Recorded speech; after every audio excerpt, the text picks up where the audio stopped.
La Bible révèle que la fin de toute chose est proche et que Dieu appelle tout homme à pouvoir se réjouir de la seconde venue de Jésus-Christ. L'objectif de cette présentation est de vous préparer à être du nombre de ceux qui gardent les commandements de Dieu et le témoignage, la foi de Jésus-Christ. Ce matin, nous allons considérer une présentation que j'ai intitulée « La communion avec les démons ». Et le titre de cette présentation aurait très bien pu être « La communion du Saint-Esprit ». Mais la communion avec les démons cible une réalité que nous allons découvrir à la fin de ce message. Pour commencer cette présentation, rendons-nous en 2 Corinthiens, chapitre 13, et au verset 13. Où allons-nous? C'est exact. 2 Corinthiens, chapitre 13, et au verset 13. Et là, l'apôtre Paul déclara « La grâce du Seigneur Jésus-Christ, l'amour de Dieu et la communication du Saint-Esprit soient avec vous tous. Amen. » Ok? Et j'aimerais que nous puissions considérer quelque chose d'assez spécifique dans ce verset. Lorsqu'il est dit la communication dans la Osterwald, ok? C'est la communication. Et le terme, voyez-vous, qui est traduit par communication ici, vient du grec koinonia, ok? Koinonia, lequel est un nom féminin qui signifie camaraderie, association, communauté, communion, participation commune, rapport. Et voyez-vous, ce terme se retrouve 20 fois dans le Nouveau Testament comme suit, d'accord? Vous avez ici, affiché à l'écran, les occurrences de koinonia dans le Nouveau Testament et la façon dont il apparaît dans la version Osterwald. Alors, je vais juste les énumérer parce qu'il y en a qui sont en audio, mais vous pourrez le retrouver dans l'enregistrement vidéo qui sera fait, d'accord? Acte 2, verset 42, il est traduit par communion. Romains 15, verset 26, il est traduit par contribution. 1 Corinthiens 1, verset 9 par communion. 1 Corinthiens 10, verset 16, 2 fois par communion. 2 Corinthiens 6, verset 14, une fois par union. 2 Corinthiens 8, verset 4, contribution. 2 Corinthiens 9, verset 13, sincère dont vous usez. 2 Corinthiens 13, verset 13, communication. Galates 2, verset 9, association. Éphésiens 3, verset 9, dispensation. Philippiens 1, verset 5, commun attachement. Philippiens 2, verset 1, communion. Philippiens 3, verset 10, communion. Philémon 1, verset 5, communication. Hébreux 13, verset 16, libéralité. Et en 1 Jean 1, verset 3, ainsi qu'au verset 6 et 7, à 2 reprises, vous avez communion. D'accord? Voici les 20 fois où koinonia apparaît dans le Nouveau Testament. Et nous allons considérer certains de ces versets durant les minutes qui vont venir là. D'accord? En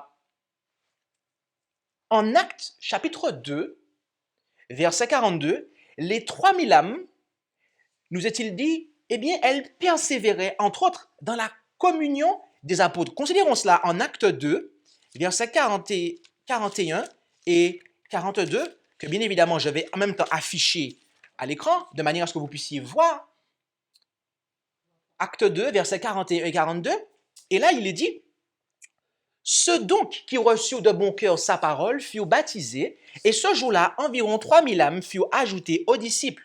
Or, ils persévéraient dans la doctrine des apôtres, dans la communion, dans la fraction du pain et dans les prières. »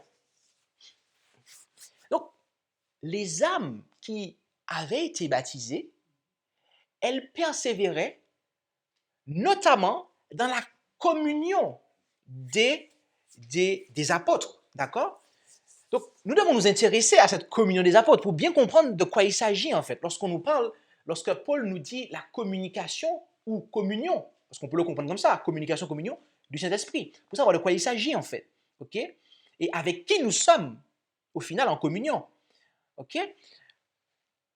Jean, qui était l'un des apôtres de Jésus, affirma que cette communion est avec le Père et son Fils. En effet, remarquons ce qu'il déclara en 1 Jean, chapitre 1, verset 3. Ce que nous avons vu et entendu, nous vous l'annonçons, afin que vous ayez communion, koinonia, avec nous. Or, notre communion, koinonia, est avec le Père et avec Jésus-Christ, son Fils. Remarquez que ici, Jean nous dit avec qui nous sommes en communion, en fait. D'accord? Avec qui nous sommes en communion. Paul dit que c'est la communion ou communication de l'Esprit, du Saint-Esprit. Mais Jean nous dit que cette communion est avec le Père et le Fils. D'accord? Paul attesta avoir reçu de Jacques, Céphas et Jean, ce même apôtre, la main d'association, afin qu'ils puissent aller vers les gentils. En effet, en Galates 2, verset 9, il est dit « Jacques, Céphas et Jean, qui sont regardés comme des colonnes, me donnèrent à moi et à Barnabas la main d'association, koinonia, afin que nous allassions, nous, vers les gentils et eux, vers les circoncis. » Il est donc, à la lumière de ce que nous venons de lire, des versets que nous venons de lire, il est donc manifeste que la communion que Jean et les autres apôtres avaient avec le Père et le Fils était aussi celle que Paul partageait. Okay? Autrement, il n'aurait pas pu se donner la main d'association, la main de koinonia. Okay? Il n'aurait pas pu être en communion, en harmonie. Il n'aurait pas pu s'associer pour travailler ensemble, en fait. Mes amis, les apôtres, et c'est ce qu'il nous faut comprendre, c'est ce qu'il nous faut comprendre maintenant, c'est que les apôtres avaient fini par réaliser, par comprendre l'enseignement suivant de Jésus. Jean 14, verset 23. « Si quelqu'un m'aime, il gardera ma parole, et mon Père l'aimera, et nous viendrons à lui, et nous ferons notre demeure chez lui. » Remarquez, le Père et son Fils viennent faire leur demeure chez le croyant. En 2 Corinthiens 13, verset 13, Paul enseigna que la grâce est de Jésus, que l'amour provient de Dieu et que la communion ou communication dans la Ostierwald, eh bien, est du Saint-Esprit. Notez bien cela, en 2 Corinthiens 13, 13, si vous l'avez toujours devant les yeux, il dit que la grâce est de Jésus-Christ, que l'amour provient de Dieu et que la communion est du Saint-Esprit. Tandis que il enseigna que l'Esprit met en nous la grâce. En Hébreux 10, verset 29, et rendons-nous-y, parce que je n'ai pas mis à l'écran. Hébreux 10, verset 29.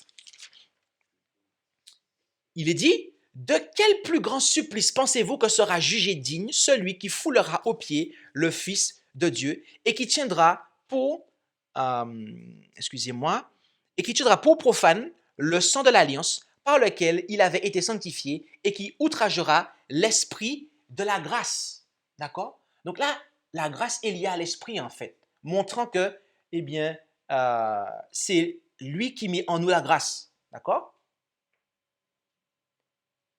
Et il enseigne aussi en Romains, chapitre 5, verset 5, que, eh bien, l'Esprit met en nous l'amour. Romains 5, verset 5. Or, l'espérance ne trompe point, parce que l'amour de Dieu est répandu dans nos cœurs par l'Esprit Saint qui nous a été donné. OK? Donc, en 2 Corinthiens 13, 13, il dit que la grâce est de Jésus-Christ, tandis qu'en Hébreux 10, verset 29, il dit que c'est l'Esprit qui met en nous la grâce. Et en 2 Corinthiens 13, il dit que l'amour provient de Dieu, tandis qu'en Romains 5, verset 5, il dit que c'est l'Esprit qui met cela en nous. D'accord? À quoi l'apôtre Paul était-il en train de jouer là? Qu'est-ce qu'il voulait nous dire? En fait, Paul voulait mettre en avant la belle et grande vérité selon laquelle l'esprit est le canal qui met l'être humain en communion avec le Père et le Fils, mes amis. D'accord? Et voyez-vous, la seule étude du chapitre 13 de 2 Corinthiens suffit à confirmer cela. Rendons-nous à nouveau en 2 Corinthiens 13 et nous allons survoler le chapitre et mettre en évidence les points qui, justement, viennent soutenir cela. Et en fait, lorsque l'on tient en considération ces points, c'est la conclusion, c'est la lecture, la compréhension que nous devons avoir en lisant le verset 13. D'accord? La première chose qu'il nous faut souligner est que Paul, c'est bien cela, et que Paul ne dit pas que la communion est avec l'esprit. Vous avez bien entendu ça? L'apôtre ne dit pas que la communion est avec l'esprit. Parce que s'il avait dit ça, ce serait venu contredire ce que Jean a dit en 1 Jean 1, verset 3. Et en fait, dans le texte grec, c'est même pas possible. Parce que en 1 Jean 1, verset 3, je ne l'ai pas affiché, mais en fait, lorsque vous prenez le texte grec, vous voyez qu'il y a un terme qui est devant, qui est méta en fait. Et méta signifie avec. Mais ce terme-là n'est pas présent ici en fait. Donc quand il n'est pas présent, de la façon dont c'est écrit, c'est de en fait. Mais en 1 Jean 1, verset 3, méta, le terme grec méta est présent, donc c'est avec. Okay? Donc ici, il ne dit pas avec l'esprit, mais c'est la communion de l'esprit. Autrement dit, qui nous vient de l'esprit. L'esprit est un canal ici. D'accord? Donc, et de plus, l'apôtre déclara au verset 3, 4 et 5 que Jésus parlait et vivait en eux ainsi qu'en lui. Lisons cela. Versets 3, 4 et 5 de 2 Corinthiens 13. Puisque vous cherchez une preuve que Jésus parle en moi, lui qui n'est point faible à votre égard, mais qui est puissant en vous, car bien qu'il ait été crucifié dans la faiblesse, toutefois il est vivant par la puissance de Dieu, et nous sommes aussi faibles avec lui, mais nous vivons avec lui par la puissance de Dieu au milieu de vous. Examinez-vous vous-même pour savoir si vous êtes dans la foi. Éprouvez-vous vous-même. Ne reconnaissez-vous point vous-même que Jésus-Christ est en vous, à moins que peut-être vous ne soyez réprouvés. OK? Et il poursuivit, et quand on considère le verset 11, il nous dit que Dieu serait aussi en eux. Verset 11. Au reste, frères, réjouissez-vous, tendez à la perfection, consolez-vous, ayez un même sentiment, vivez en paix, et le Dieu de charité et de paix sera avec vous. D'accord? Très précisément, il sera avec vous. OK? Mes amis, quand Dieu est avec vous, c'est comment? Il se tient à vos côtés simplement? Non, non. Mes amis, pour ceux qui sont mariés, votre conjoint, il est à côté de vous. Votre conjoint, de manière spirituelle, il n'est pas en vous, en fait. Il n'y a que Dieu qui peut faire cela, en fait. D'accord? En fait, Paul était simplement en train de dire aux Corinthiens que le Père et le Fils étaient vivants en eux par la communion de l'Esprit Saint. Et de plus, le simple fait que Paul se réfère au Père comme Dieu au verset 13 est suffisant pour anéantir toute idée erronée concernant la divinité. Car aujourd'hui, dans le christianisme, il y a justement cette théorie selon laquelle le Dieu suprême, eh bien, serait composé en trois entités, d'accord? Ce qui nous donne Dieu le Père, Dieu le Fils et Dieu le Saint-Esprit. Mais ici, l'apôtre Paul ne souscrit pas à cela. Okay? Il ne souscrit pas à cela. Et dans des présentations antérieures, nous avons déjà exposé, notamment si vous considérez les présentations que nous avons faites sur l'Antichrist et le seul vrai médiateur et toutes celles qui portent sur la divinité, vous serez à même de voir que nous avons déjà bien élaboré ce point-là. Voyez-vous, pour ceux qui sont maintenant familiarisés avec le mouvement adventiste ou qui le sont, j'aimerais partager avec vous quelques déclarations de la messagère du Seigneur, car elle était en accord avec le fait que la communion de Paul était bel et bien avec le Père et son Fils. Conquérant Pacifique, page 105, paragraphe 2. Tandis que Saul s'abandonnait ainsi à la puissance convaincante du Saint-Esprit, il découvrit les erreurs de sa vie et comprit la portée lointaine de la proclamation de la loi divine. Lui qui était jadis un pharisien orgueilleux, persuadé d'être juste par ses propres œuvres, s'inclinait maintenant devant Dieu avec l'humilité et la simplicité d'un petit enfant, confessant sa propre indignité et reconnaissant les mérites d'un sauveur crucifié et ressuscité. Il souhaitait ardemment être dans une communion et une harmonie parfaite avec quoi? Avec qui? Avec le Père et le Fils. Dans l'intensité de son désir d'être pardonné et agréé de Dieu, il faisait monter de ferventes supplications vers le trône de grâce. Donc, lorsque Paul a été converti, eh bien, voilà ce qu'il souhaitait. Il souhaitait être dans une communion et une harmonie parfaite avec le Père et le Fils. D'accord? Et de nos jours, ceux qui se convertissent, il n'en est pas autrement, mes amis. Elle le dit. Selected Messages, volume 3, à la page 191, paragraphe 2. Lorsque par la repentance et la foi, nous acceptons le Christ comme notre Sauveur, le Seigneur pardonne nos péchés et relâche la pénalité prescrite pour la transgression de la loi. Alors le pécheur peut se tenir devant Dieu comme une personne juste. Il est considéré favorablement par le ciel et rentre en communion avec qui? Le Père et le Fils, et là elle précise, par l'Esprit. Vous voyez? Donc là, cette déclaration-là vient résumer tout ce qu'on a dit en fait. On est en communion avec le Père et le Fils. C'est tout. Maintenant, le canal, c'est l'Esprit. C'est l'Esprit. Et voyez-vous, malgré la clarté de cet enseignement, certains vont jusqu'à affirmer que le mystère de la Trinité nous sera expliqué au ciel. Combien de fois, je pense, n'avez-vous pas entendu cela? Même du haut de la chair, ok? Des responsables religieux, ok? On dit, le mystère de la Trinité nous sera expliqué au ciel. Sur terre, on ne comprend pas ça, mais au ciel, on va comprendre. Hein? Mm-hmm. Mes amis, considérons attentivement ce que Ellen White déclara sur la communion que nous aurons au ciel. Dans Tragédie des siècles, à la page 676, l'apôtre Jean ne vit point de temple dans la ville, car le Seigneur, Dieu Tout-Puissant, est son temple ainsi que l'agneau. Apocalypse 21, verset 22. Le peuple de Dieu sera admis dans la communion de qui? Du Père et du Fils.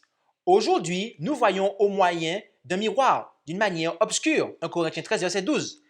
Dans la nature, dans ses voies envers les hommes, Dieu nous apparaît comme dans un miroir. Alors, nous le verrons face à face, sans voile. Nous serons en sa présence et contemplerons sa gloire. Mes amis, lorsque le miroir obscur, lorsqu'on ne verra plus au moyen de miroir obscur, notre communion sera avec le Père et le Fils. Elle sera avec le Père et le Fils, mes amis. Donc, si au ciel, nous serons admis dans la communion du Père et du Fils, à combien plus forte raison devrions-nous rechercher cette communion pendant que nous sommes ici-bas? Vous comprenez? Puisque c'est clair, la Bible nous dit à quoi nous devons nous attendre au ciel. Elle nous le dit.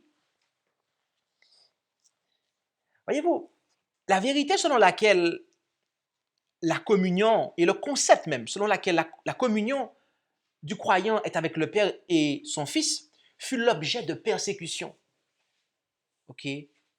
que Jésus a subi. Et on peut voir ça en Jean 5, verset 18. Mais aussi que ses disciples également ont subi, tel qu'on peut le lire en Acte 9, versets 20 à 23. Et c'est pour cela que le Maître déclara à ses disciples en Jean 16, versets 1 à 3, et il nous le dit à nous aussi qui vivons en 2019. Je vous ai dit ces choses afin que vous ne vous scandalisiez point. Ils vous chasseront des synagogues. L'heure même vient où quiconque vous fera mourir ou croira rendre un culte à Dieu. Et ils vous feront cela parce qu'ils n'ont connu ni mon Père, ni moi.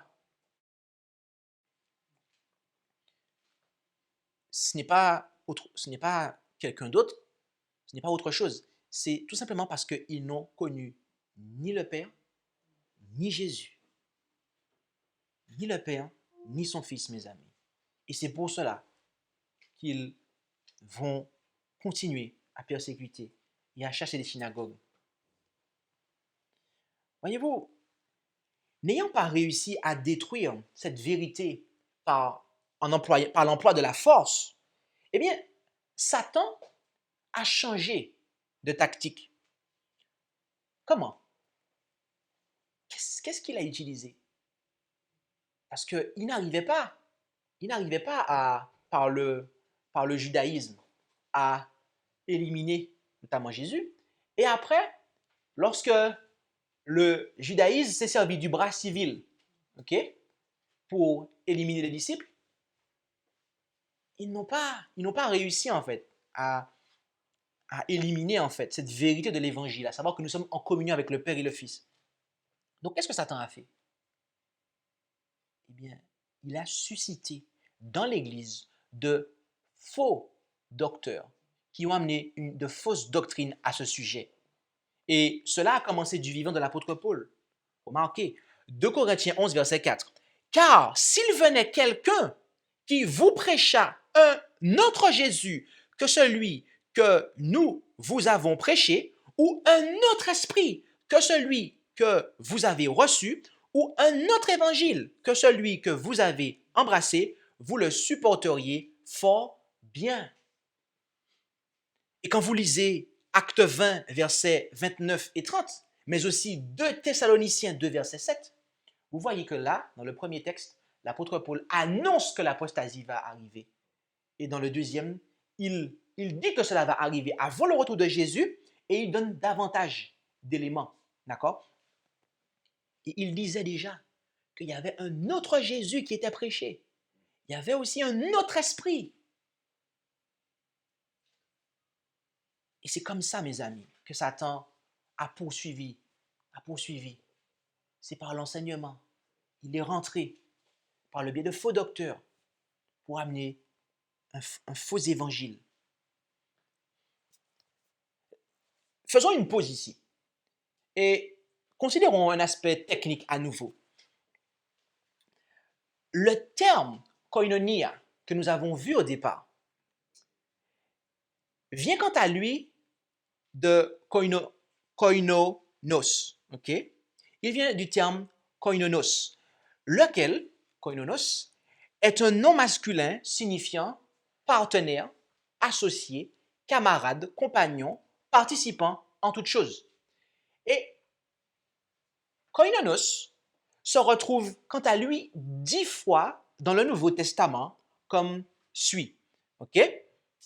En Matthieu 23, versets 29 et 30, il est traduit par complice. En Luc 5, verset 9, par compagnon. En 1 Corinthiens 10, versets 18 à 21, 2 fois par communion. En 2 Corinthiens 1, verset 7, par. 2 Corinthiens 8, verset 23, compagnon. Philémon 1, 17, uni. Hébreux 10, 33, pris par. 1 Pierre 5, 1 et 2, participants. 2 Pierre 1, 2 à 4, participants.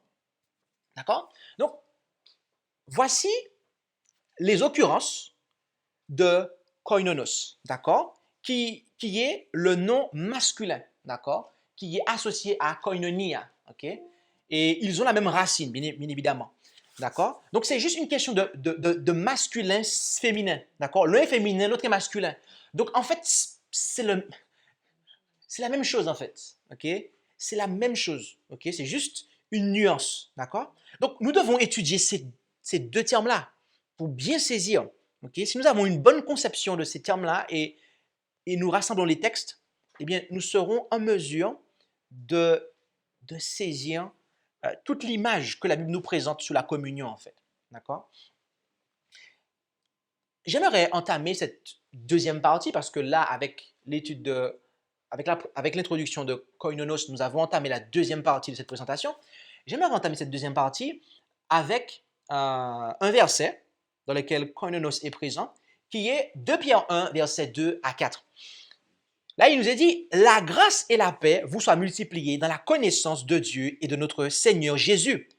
Comme sa divine puissance nous a donné tout ce qui regarde la vie et la piété, par la connaissance de celui qui nous a appelés par sa gloire et par sa vertu, par lesquels nous ont été données les très grandes et précieuses promesses, afin que par leurs moyens vous soyez participants, koinonos, de la nature divine, en fuyant la corruption qui règne dans le monde par la convoitise.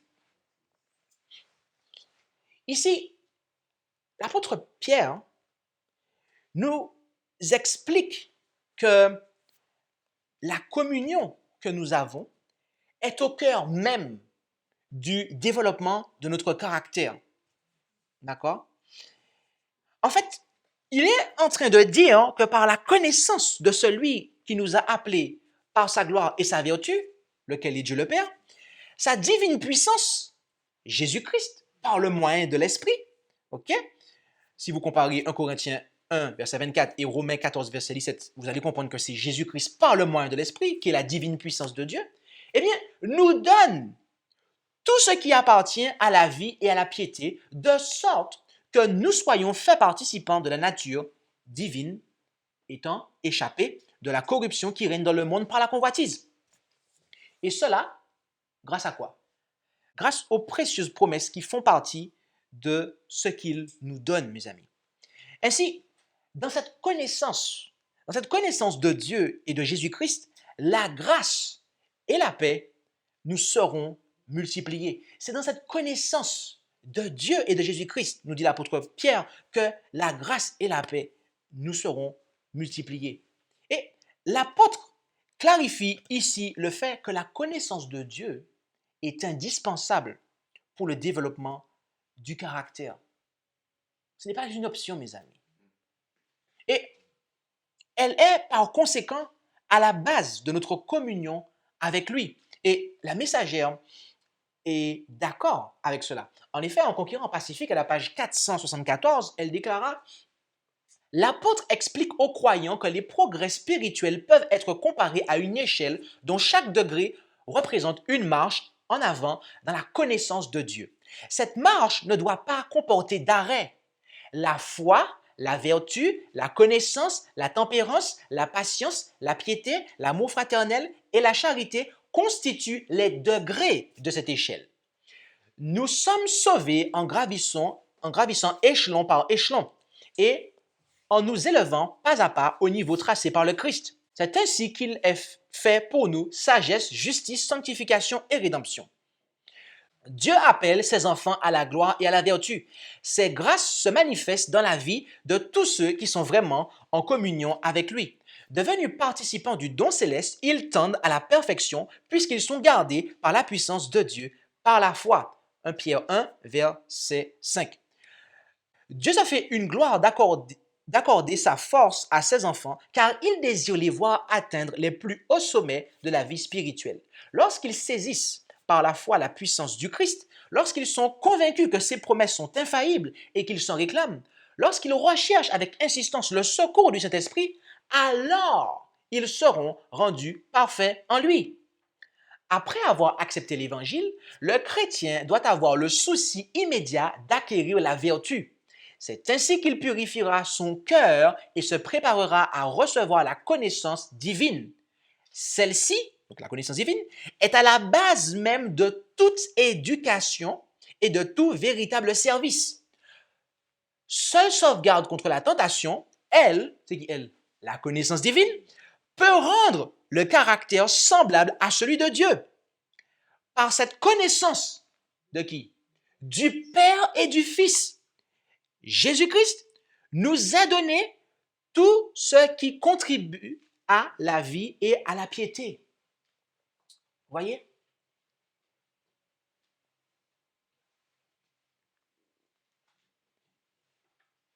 Mes amis, lorsque nous parlons de perfection du caractère, de quoi s'agit-il en fait? De quoi s'agit-il? Est-ce que vous pouvez me donner une expression parallèle à ça, du point de vue biblique? Mes amis, en dehors de la communion apostolique, En dehors de la communion apostolique, laquelle est uniquement avec le Père et son Fils, la purification des péchés est impossible. Et c'est là, mes amis. Purification des péchés, c'est une expression qui vient se mettre en parallèle de perfection du caractère. Parce que Dieu est saint, mes amis. Dieu est saint. Et lorsqu'on parle de perfection du caractère, c'est purification des péchés. Et lisons cela en 1 Jean, chapitre 1, versets 6 et 7. Si nous disons que nous sommes en communion, koinonia, avec lui, et que nous marchons dans les ténèbres, nous mentons et nous n'agissons pas selon la vérité. Mais si nous marchons dans la lumière, comme il est lui-même dans la lumière, nous sommes en communion, koinonia, les uns avec les autres, et le sang de son Fils, Jésus-Christ, nous purifie de tout péché. Vous comprenez? Donc, lorsqu'on est en communion, eh bien, on va avec le Père et le Fils, avec Dieu le Père et son Fils Jésus, on va gravir l'échelle de la sanctification, mes amis, pour avoir le caractère de Dieu. Autrement dit, on sera purifié de tout péché, en fait. Cette communion va nous conduire à être purifiés de tout péché. Donc, je reprends, en dehors de la communion apostolique, laquelle est uniquement avec le Père et le Fils, la purification des péchés est impossible. Ce n'est pas possible, mes amis.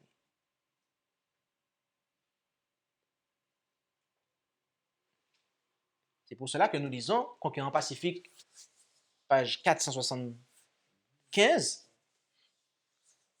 Ici, elle nous annonce le but de cette communion. Nul ne doit échouer dans son désir d'atteindre dans sa propre sphère la beauté de la vie du Christ. Par le sacrifice du Sauveur, tout ce qui contribue à la vie et à la piété est mis à la disposition de l'enfant de Dieu. Dans son humanité, Jésus nous a prouvé que, grâce à une coopération réelle avec Dieu, l'homme peut arriver à la perfection du caractère. Nous avons donc l'assurance que nous aussi, nous pouvons obtenir une victoire totale. L'admirable possibilité de devenir comme le Christ, obéissant à tous les commandements, est offerte à chaque croyant. Par lui-même, l'homme est absolument incapable de parvenir à cet état. La sainteté à laquelle il doit arriver pour obtenir le salut, comme le déclare la parole de Dieu, est le résultat de l'œuvre de la grâce divine dans la mesure où il se soumet à la discipline et aux influences contraignantes de l'esprit de vérité. Donc, par nous-mêmes, nous ne pouvons pas atteindre cette perfection. Mais par contre, si nous laissons la grâce divine agir, si nous acceptons la grâce de Dieu, ok, eh bien à ce moment-là, mes amis, il sera possible que Dieu accomplisse son dessein en nous, à savoir de modeler notre caractère à son image et donc de purifier nos péchés, mes amis, de purifier nos péchés. Parce que la purification des péchés, ce n'est pas simplement que Dieu efface. Dieu prend une gomme ou je ne sais quelle autre chose et il efface mes péchés sous les livres. C'est pas simplement ça, mes amis. Le péché doit être effacé d'abord ici, en fait, sous l'étape de mon cœur. Ok? Le sanctuaire terrestre, le temple terrestre qu'est mon corps, doit d'abord être purifié du péché avant que le souvenir de ces derniers dans le ciel soit effacé. D'accord? Basée sur une authentique connaissance du Père et du Fils, la communion de l'Esprit nous apporte la victoire sur le péché et nous rend à même de vivre la vie de Jésus.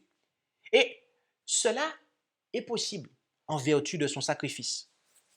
Et voyez-vous, face à une telle perspective, devant eux, nous comprenons rapidement que Satan est très déterminé à barrer la route aux enfants de Dieu. En effet, l'ennemi de nos âmes a véhiculé la pensée que tout ce qui compte, c'est la relation que j'ai avec Jésus, en fait. Combien de fois n'avons-nous pas entendu ça? Mes amis, d'après ce que nous venons de dire, la relation avec Jésus nous conduit à quoi? Elle nous conduit à la sanctification, en fait. Et en plus de ce raisonnement fallacieux, Satan a répandu l'idée selon laquelle on ne peut pas surmonter le péché. On ne peut pas vaincre le péché. Mais qu'est-ce que nous venons de lire ici?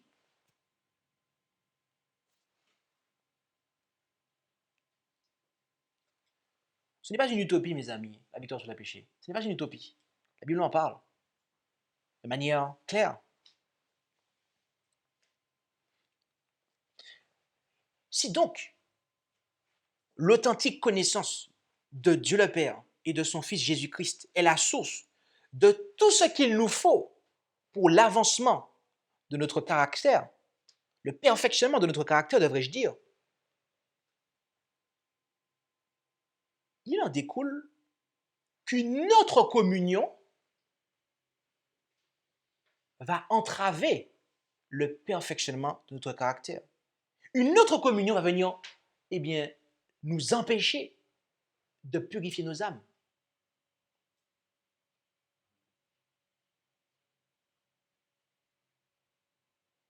Et à cet égard, Paul avait donné un enseignement très clair que en 2019, auquel nous devrions vraiment prêter attention, mes amis.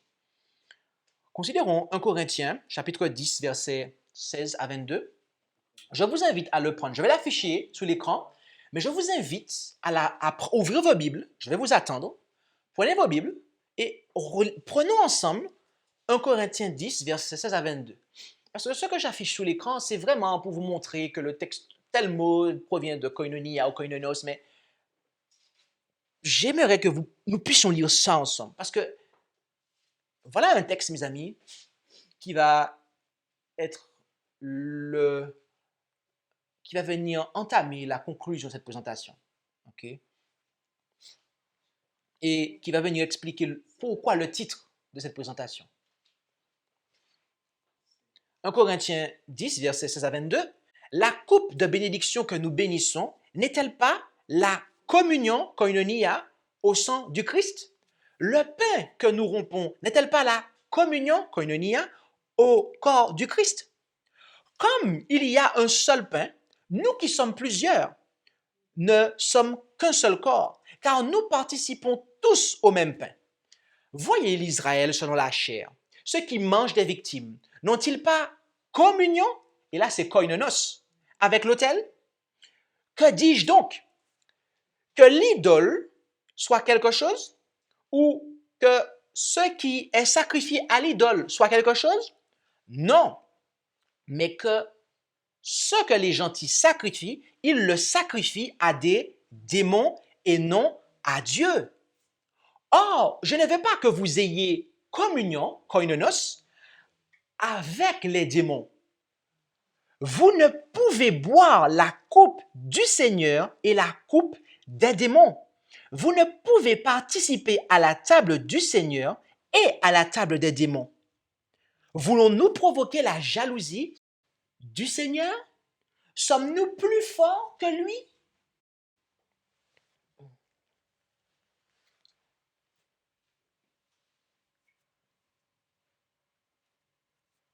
Mes amis, à partir de maintenant, nous allons entamer ce que nos amis haïtiens appellent gros causer. D'accord?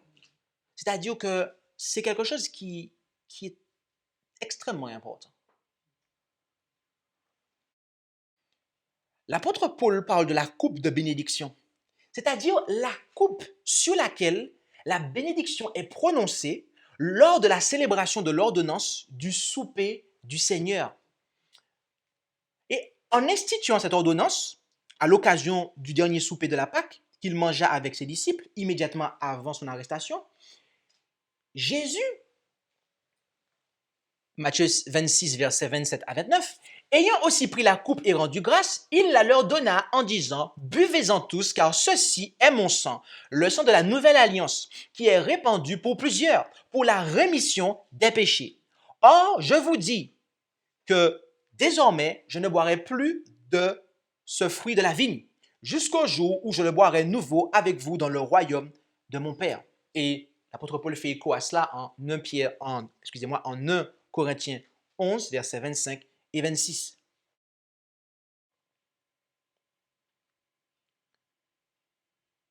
le pain que nous rompons.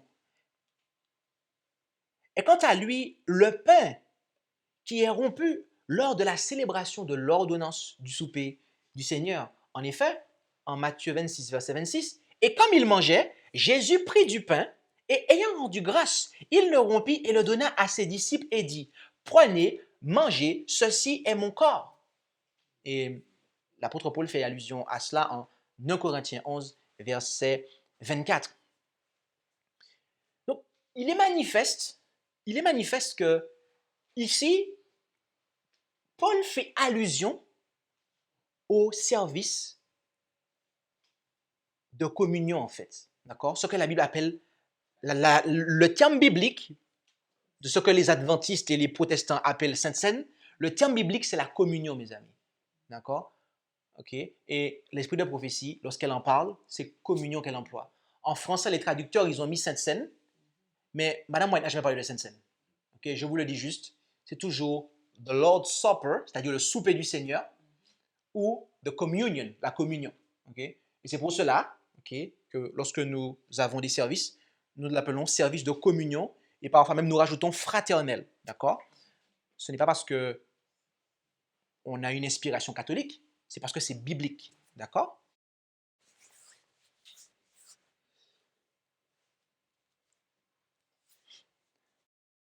J'aimerais faire un rappel. Dans la présentation, le baptême, porte d'entrée ou de sortie de Babylone, nous avons vu que le baptême sert de porte, d'accord? Dieu l'a voulu comme étant la porte d'entrée dans son Église. Et on a vu que Satan, ayant pour habitude de contrecarrer tout ce que Dieu fait, il a détourné ça pour s'en servir comme porte d'entrée dans les églises de Babylone. D'accord? Mes amis, combien d'institutions nous avons dans l'Église chrétienne? Combien d'institutions nous avons dans l'Église chrétienne de célébration? Il y en a deux, mes amis. Il y en a deux. Il y a deux institutions que Jésus nous a laissées. Okay? Je parle dans l'Église, hein? Je parle dans la vie de l'Église, pas dans la vie de famille, parce qu'il y a le mariage, mais je parle dans la vie d'Église. Quelles sont les deux institutions qu'il a laissées? Il y a le baptême qui se tient entre le monde et l'Église, donc qui sert de porte d'entrée, et la deuxième institution se trouve à l'intérieur. Elle se trouve à l'intérieur. C'est le service de communion, d'accord? Le service du souper du Seigneur, ce que beaucoup de protestants appellent la Sainte Seine. OK? Ça, c'est à l'intérieur. OK? Donc, il est logique que la communion que vous avez soit en harmonie avec ce qui se fait à l'intérieur de votre Église, en fait. Vous suivez? Et dans cette présentation, nous avons vu quoi? Nous avons vu que le Dieu, en fait, de l'œcuménisme, c'est le Dieu de la Trinité, en fait. D'accord? C'est le Dieu de la Trinité. Et c'est avec ce Dieu-là, en fait, que tous ceux qui ont signé le BEM, c'est avec ce Dieu-là qu'ils s'engagent, en fait. Toutes les églises qui ont signé le BEM, dont l'église adventiste du 7e jour, s'engagent avec ce Dieu. Et automatiquement, la communion qu'ils vont faire, ce sera avec ce Dieu. Avec ce Dieu. D'accord?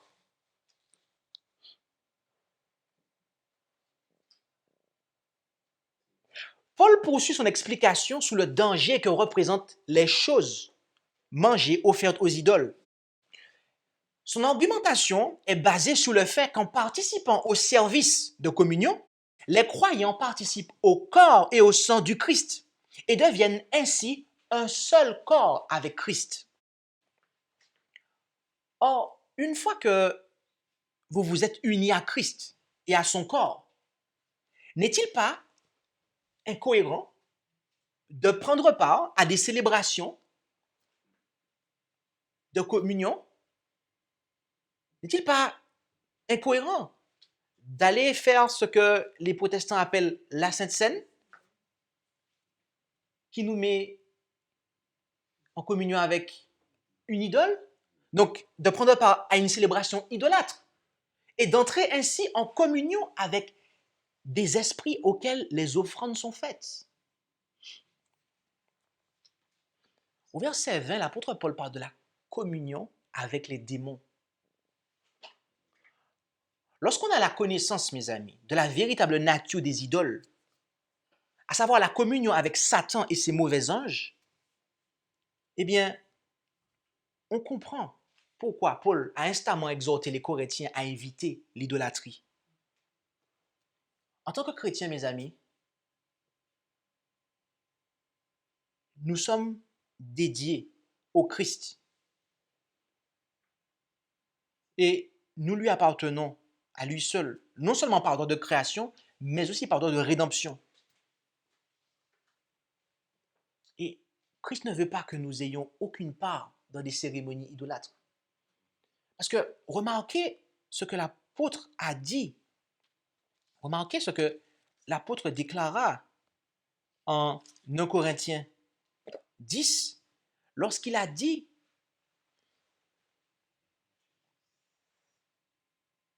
ce qu'il le sacrifie, il le sacrifie à des démons. D'accord? Il parle ici de qui en fait? Des gentils en fait. Des gentils. Lorsqu'ils font des sacrifices, ils le sacrifient à des démons. Les gentils, c'est le terme pour païens, n'est-ce pas? Les païens, c'est des gens qui étaient idolâtres. Ils adoraient un Dieu, mais qui était le faux Dieu. D'accord? Mes amis, sous le mont Carmel, le peuple d'Israël, là, ils adoraient un faux Dieu. Ils étaient en train de faire des sacrifices, là.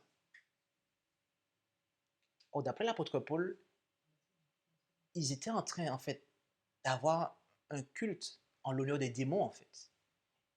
Les prêtres de Baal mettaient les gens en communion avec les démons, en fait.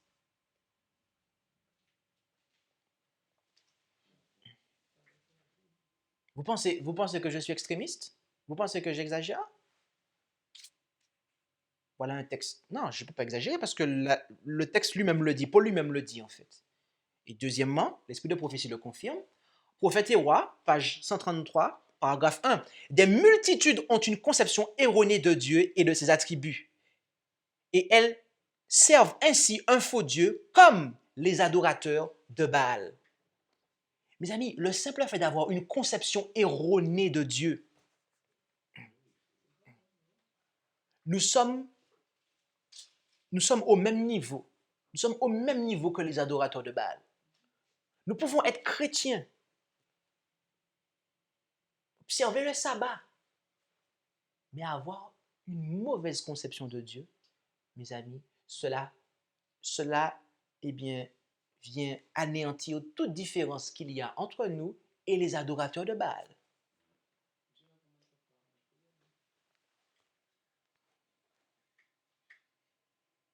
Et voyez-vous,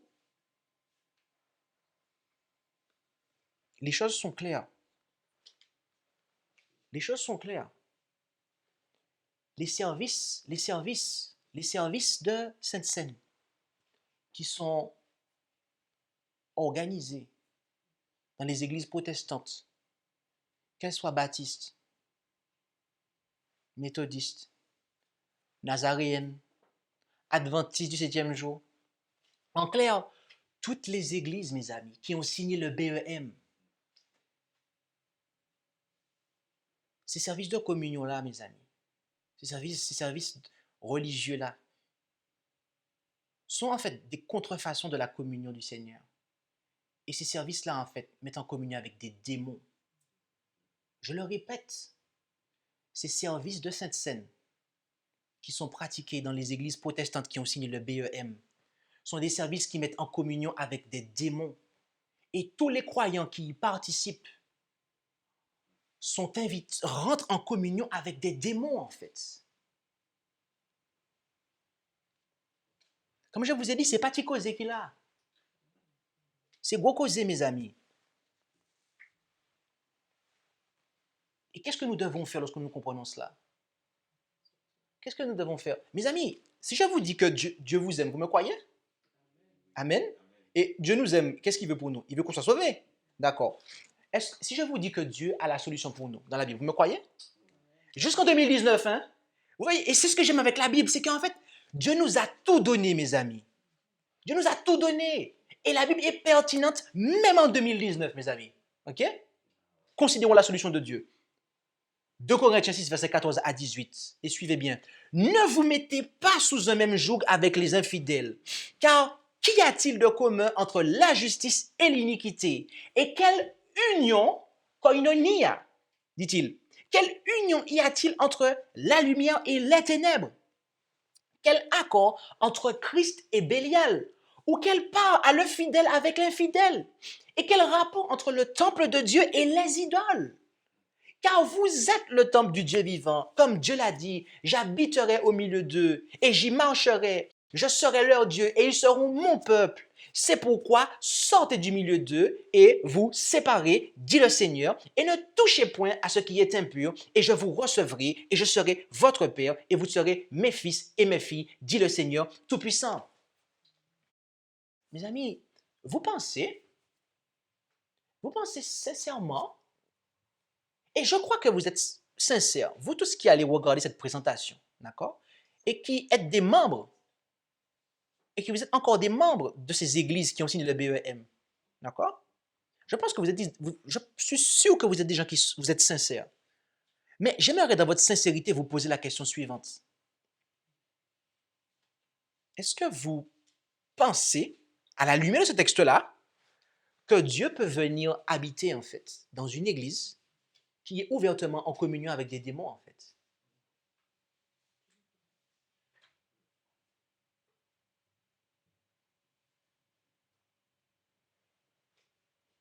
Dieu dit qu'il veut habiter au milieu de nous. Il veut être notre Dieu et il veut qu'on soit son peuple. Mais cela n'est pas possible, mes amis.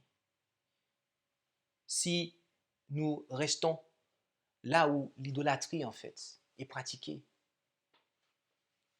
Si nous restons dans cette communion avec des démons, en fait, on ne pourra pas, mes amis. C'est pour ça que Dieu dit de sortir et d'être séparés.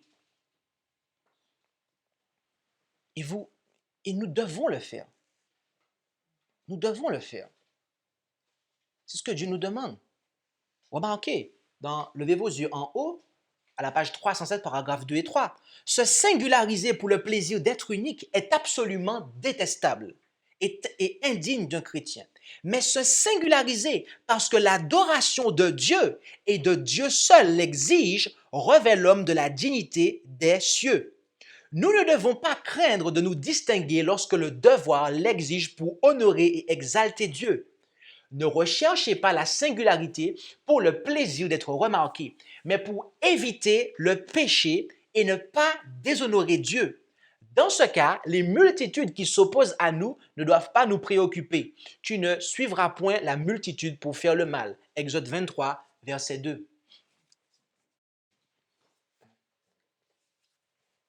Mes amis, c'est ce que Dieu nous demande. C'est ce que Dieu nous demande. Lorsque j'ai compris ce message, ce véritable message des trois anges, lorsque j'ai compris ce véritable message des trois anges, d'accord, lequel n'admet absolument pas l'adoration du Dieu trinitaire, j'ai immédiatement compris qu'il me fallait sortir de là, mes amis. J'ai immédiatement compris qu'il me fallait sortir de tout système qui me mettait en communion avec cette idole, en fait. Je ne peux pas, ce n'était pas possible pour moi. Il ne pouvait pas y avoir de communion, d'association, que ce soit avec l'Église mère ou avec les ministères soi-disant indépendants, mais dont leurs croyances fondamentales sont les mêmes que ceux de l'Église mère. Ce n'était pas possible, en fait. Et dès le départ, ça a été clair. Dès le départ, ça a été clair. Et je peux vous dire, vous vous retrouvez comme Élie, mes amis, en petit nombre, voire tout seul des fois. D'accord? Et vous avez la masse qui continue à adorer Baal. Vous avez la masse. Mais mes amis, comme on l'a vu, on ne doit pas se préoccuper de la masse. Et il y en a, c'est ça. Comme la masse est encore dans le grand bâtiment, la masse est encore dans la dénomination. Mais ils sont là. Mais pourquoi on va sortir là? Pourquoi on peut rester avec eux? On va les évangéliser. C'est ce que Dieu dit. C'est ce que Dieu a dit à Élie. Reste au milieu de l'apostasie pour les évangéliser. Dieu a dit à Élie, tu sors. Et quand il est sorti et qu'il avait perdu courage, il lui a dit, mais non, tu n'as pas courage parce qu'il y a 7000 comme toi qui n'ont pas fléchi le genou devant Baal. Ça veut dire qu'ils étaient à l'extérieur, mes amis, d'Israël, de là où se passait le culte, en fait. Et ils ne se prosternaient pas. Ils étaient dans les maisons, dans leurs maisons, à l'extérieur du lieu conventionnel pour adorer. Mes amis, c'est ce que Dieu attend de nous. Élie l'avait compris. Il avait compris qu'il ne pouvait pas avoir de partage en Israël à ce moment-là. Parce que là, c'était une communion avec les démons, mes amis. C'était une communion avec les démons. Les prêtres de Baal mettaient en communion avec les démons. Je vais le dire avec tout l'amour que Dieu a mis dans mon cœur, mes amis. Et ici, je n'attaque pas des individus. Mais je vais ici m'en prendre à une fonction. D'accord? OK? Lorsqu'on parle du pape, c'est une fonction. Et elle est remplie, selon le temps, par un homme différent.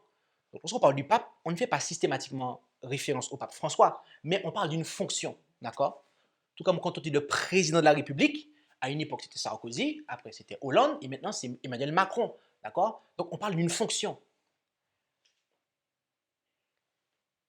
Les pasteurs adventistes du 7e jour, tout comme les pasteurs baptistes, tout comme les pasteurs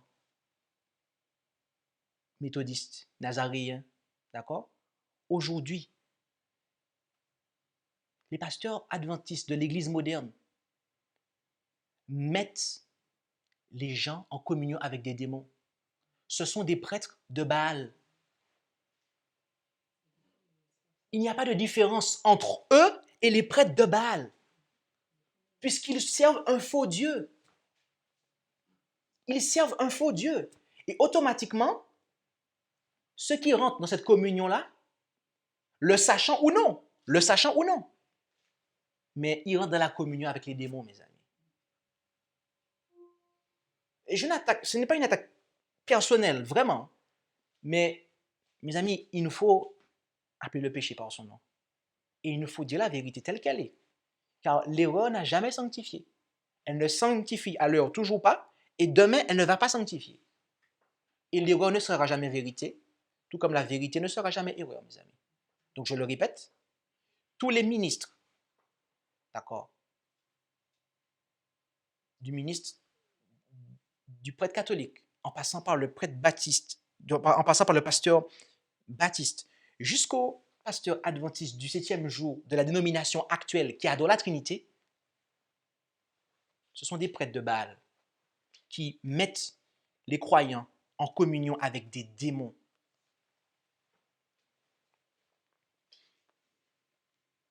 L'apôtre a dit en 2 Corinthiens 10, versets 21 et 22, « Vous ne pouvez boire la coupe du Seigneur et la coupe des démons. Vous ne pouvez participer à la table du Seigneur et à la table des démons. Voulons-nous provoquer la jalousie du Seigneur? Sommes-nous plus forts que lui? »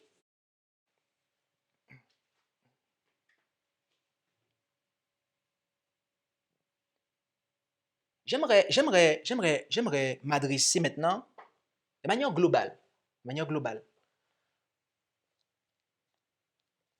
à ceux qui sont sincères dans leur cœur. Et que, grâce à leur sincérité, Dieu a pu faire sa lumière briller dans leur cœur et ils ont accepté dans leur cœur, simplement dans leur cœur, la lumière de la vérité. D'accord? Ils ont reconnu que, effectivement, la Trinité, c'est un faux Dieu, etc., etc. Mais vous continuez à vous rendre dans les lieux de culte où justement ce faux Dieu-là est adoré. Méditez sur ce verset-là. Méditez sur ce verset-là.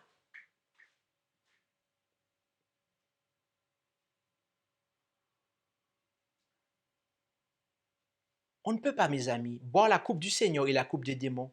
On ne peut pas manger la coupe du Seigneur. On ne peut pas manger à la table du Seigneur et à la table des démons. Autrement dit, je vais vous dire ce que ça signifie pour nous aujourd'hui en 2019. D'accord? On ne peut pas, mes amis, aller prendre la Sainte Seine dans l'église adventiste du 7e jour aujourd'hui. Et quand on organise des meetings, après, des meetings organisés par le reste, ou des meetings bref, les événements que nous organisons en fait. D'accord? Et vous savez que nous n'avons strictement rien à faire avec la conférence générale. Même le questionnaire que nous avons n'est même pas le questionnaire de la conférence générale, tellement qu'il y a des hérésies dans ce qu'ils disent. Mes amis, nous ne pouvons pas en fait, après venir et faire la communion à l'extérieur en fait. Je le dis au bénéfice de ces âmes sincères. C'est pas glorifier Dieu en fait, d'avoir un pied à l'extérieur et puis un pied dedans. On a un pied à la table de Baal, la Trinité. On fait la Sainte Seine avec, je ne sais pas quelle église là. Et puis, quand le reste organise ses meetings, hein, qu'est-ce qu'on fait? Eh bien, on vient au meeting et puis on vient faire la Sainte Seine aussi. En fait, à ce moment-là, vous avez un pied dehors, un pied dedans. Comme on dit, on a les fesses entre deux chaises. Mes amis, c'est pas ce que l'apôtre Paul nous dit en fait. Et sincèrement, parce que je ne veux pas contraindre les consciences des gens, d'accord? Je ne veux pas contraindre les consciences des gens. Je veux juste amener à la réflexion en fait, d'accord? Et c'est pour ça que je le fais vraiment avec douceur, parce que je sais qu'il y a des âmes sincères qui écoutent et qui vont écouter ce message. Mais si vraiment, pour certains d'entre vous, vous pensez que nous sommes dans l'erreur, d'accord? J'ai juste une question. Pourquoi venez-vous prendre la Sainte Seine avec nous, en fait? Pourquoi venez-vous communier avec nous? Parce que, attention, si nous sommes dans l'erreur, à ce moment-là, venir communier avec nous vous met en communion avec des démons. Ah oui. Parce que c'est soit dans la dénomination, ils adorent le vrai Dieu, et dans ce cas, c'est là qu'il faut prendre la communion, ou soit c'est à l'extérieur, d'accord, avec ceux qui se préparent pour garder les commandements de Dieu et la foi de Jésus, eh bien, que là, il y a la vraie adoration. Et à ce moment-là, la communion qui est pratiquée dans la dénomination met en communion avec des démons. Mes amis, ce n'est pas une petite affaire. Ce n'est pas une petite affaire. On ne peut pas provoquer la jalousie de Dieu, la jalousie du Seigneur. Et ne pensons pas que on est en sécurité. Il n'y a pas de mal à avoir les fesses entre deux chaises, un pied dedans, un pied dehors. On n'est pas plus fort que Dieu, mes amis. Si Dieu nous dit que c'est pas bon, il sait pourquoi c'est pas bon, mes amis. Il sait pourquoi c'est pas bon. Et c'est tellement vrai que il envoie ce message, mes amis. Apocalypse 18, versets 1 à 4. Rendons-nous en Apocalypse 18, versets 1 à 4. Et nous allons conclure cette présentation. Apocalypse 18, versets 1 à 4.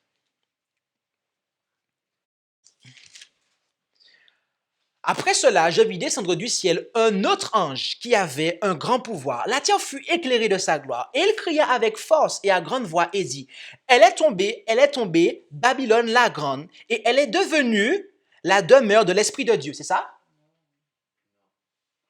Elle est devenue la demeure des démons et le repère du Saint-Esprit. Non? De tout esprit impur est le repère de tout oiseau immonde et horrible, car toutes les nations ont bu du vin de la fureur de sa fornication, et les rois de la terre se sont prostitués avec elle, et les marchands de la terre se sont enrichis de l'abondance de son luxe. Puis j'entendis une autre voix du ciel qui disait, sortez du milieu d'elle, mon peuple, de peur que, participant à ses péchés, vous n'ayez aussi part à ses plaies. Mes amis, si vous réalisez que l'église à laquelle vous appartenez adore une idole et que de ce fait, elle vous met en communion avec des démons, ne cherchez pas très loin, mes amis. C'est Babylone. C'est aussi simple que ça.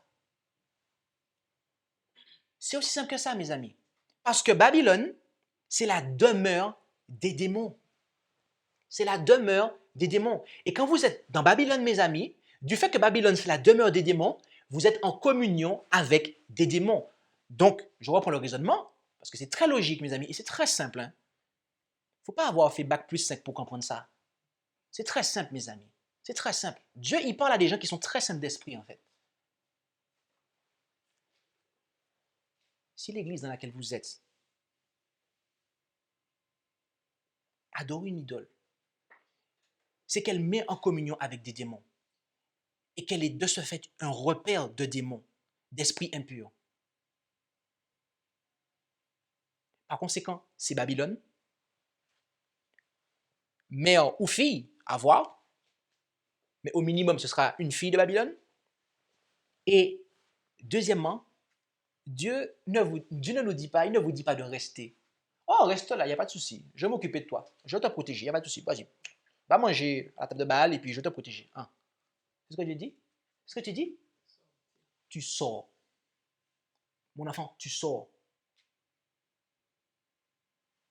Tu sors.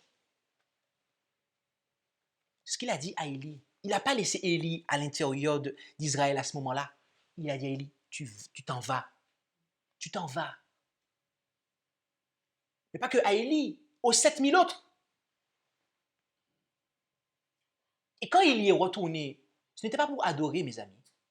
C'était pour apporter un message. C'était pour apporter un message. Il n'y a pas d'adoration possible là. Pas de communion possible. Pas d'association possible, mes amis. Il y a de ceux, vous savez, il y a de ceux qui veulent se faire baptiser ou se faire rebaptiser. Parce qu'ils ont compris que le baptême qu'ils ont pris, c'était une porte d'entrée dans Babylone.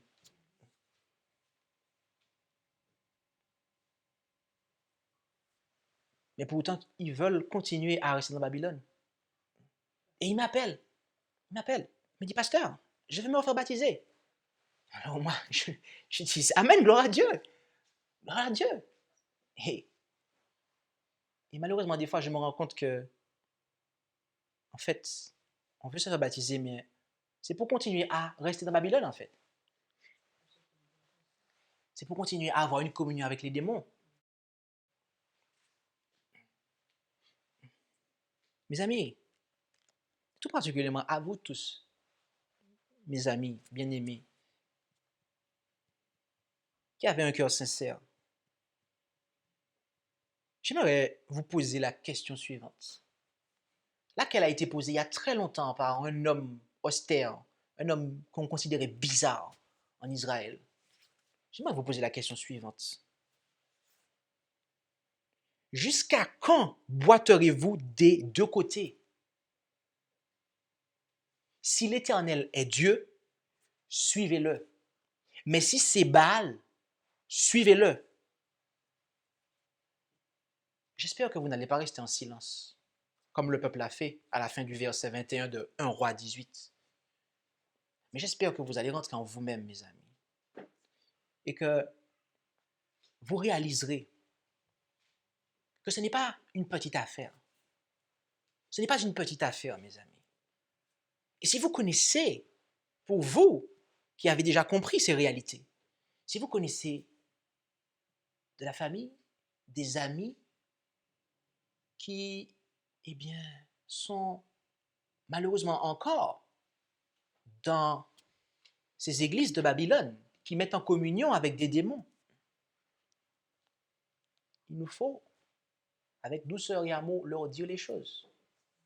Ce n'est pas évident d'entendre un tel message. Ce n'est pas évident d'entendre un tel message. Mais pourtant, c'est le message, mes amis. Vous pouvez faire ce que vous voulez. Le message, il restera là, il ne bougera pas. Parce qu'il est dans la Bible, mes amis. Et c'est aussi simple que ça. Dieu nous aime. Et il veut que nous soyons sauvés. Et voyez-vous, Dieu, il ne nous sauve pas dans nos péchés, mais il nous sauve de nos péchés, n'est-ce pas? Mes amis, Dieu ne sauvera personne dans Babylone. Il ne va sauver personne dans Babylone. Surtout quand on sait que c'est Babylone. Quand on sait que c'est pas bon. Quand on sait que ça ne va pas. Mais Dieu va nous sauver de Babylone. Il va nous sauver de Babylone. Parce que dans Babylone, mes amis, qui met en communion avec les démons, vous ne pouvez pas remporter la victoire sur le péché. On l'a vu. Parce qu'il n'y a que la communion avec le Père et le Fils qui peut nous permettre d'obtenir le caractère de Dieu. Il n'y a que la communion avec le Père et le Fils, mes amis, qui peut permettre au sang de Jésus de nous purifier de tout péché. Et vous comprenez maintenant pourquoi, en fait, dans l'Église adventiste du 7e jour, qui croient en la Trinité, ils ont rejeté l'expiation finale. Puisque c'est opposé, en fait. Vous ne pouvez pas croire en la Trinité et en même temps accepter l'expiation finale. Ce n'est pas possible, mes amis. Et c'est pour ça que le texte dit, de peur que participant à ses péchés, vous n'ayez aussi part à ses plaies.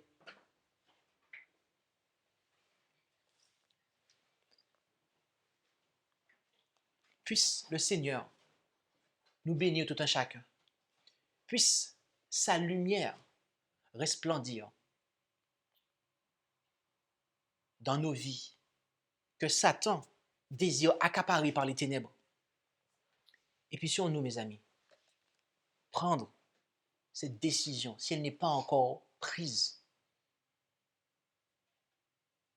à savoir d'être et de rester jusqu'au retour de Jésus dans la communion de Dieu le Père et de son Fils. Car elle seule nous permettra d'obtenir le caractère de Dieu. Elle seule nous permettra d'être purifiés de nos péchés. Amen. Merci d'avoir écouté cette présentation avec intérêt. Pour plus d'informations, consultez notre site internet lereste.org et suivez-nous sur Facebook ainsi que sur YouTube à @lereste. Vous pouvez aussi nous contacter par email à info@lereste.org ou par téléphone au +33 6 12 60 13 69.